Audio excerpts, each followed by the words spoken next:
Bonjour. Quand j'ai appris pour l'histoire de Marjorie, j'étais en Europe et à ce moment-là, j'ai vraiment été complètement sous le choc.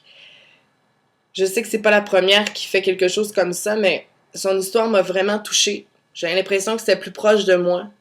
J'avais l'impression que je me retrouvais à travers sa douleur, puis à travers son geste.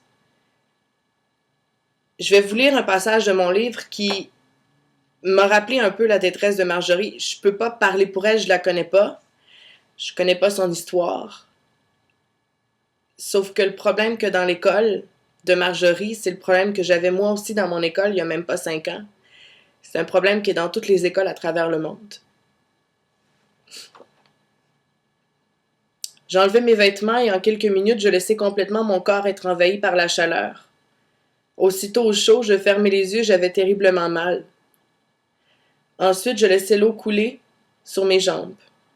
Quand je sortais du bain, j'avais les jambes couvertes de plaies blanches et rouges. L'eau était très chaude. Je prenais le temps de m'asseoir sur le plancher juste à côté de la baignoire. Je perdais l'équilibre parce que j'avais trop mal à la tête. Je restais une heure complète à attendre que mes jambes retrouvent la force de marcher. Je pleurais. J'imaginais ma photo sur la première page de la presse.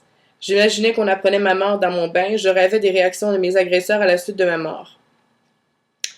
Plus jamais je ne tenterai de m'enlever la vie. J'ai beaucoup trop de rêves à réaliser. J'ai tellement besoin que quelqu'un me prenne dans ses bras et me dise j'ai peur quand t'es pas là, j'ai besoin de toi. Mais il n'y a jamais eu personne. C'est la même chose pour Marjorie parce qu'en ce moment, ce que j'aurais juste envie de faire, c'est de la prendre dans mes bras et de lui dire ça va passer, endure, ça va passer.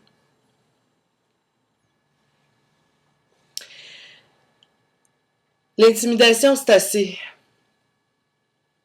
Est-ce qu'on a vraiment besoin d'avoir un tas de situations comme ça au Québec pour se réveiller puis changer la situation dans nos écoles? Les intimidateurs ont aussi besoin d'aide. C'est notre devoir de société de les aider, de les écouter.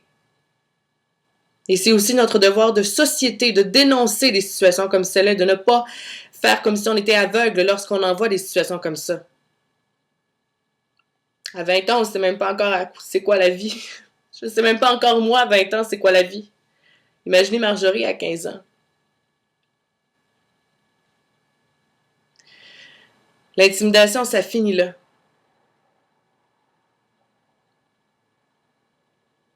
C'est assez.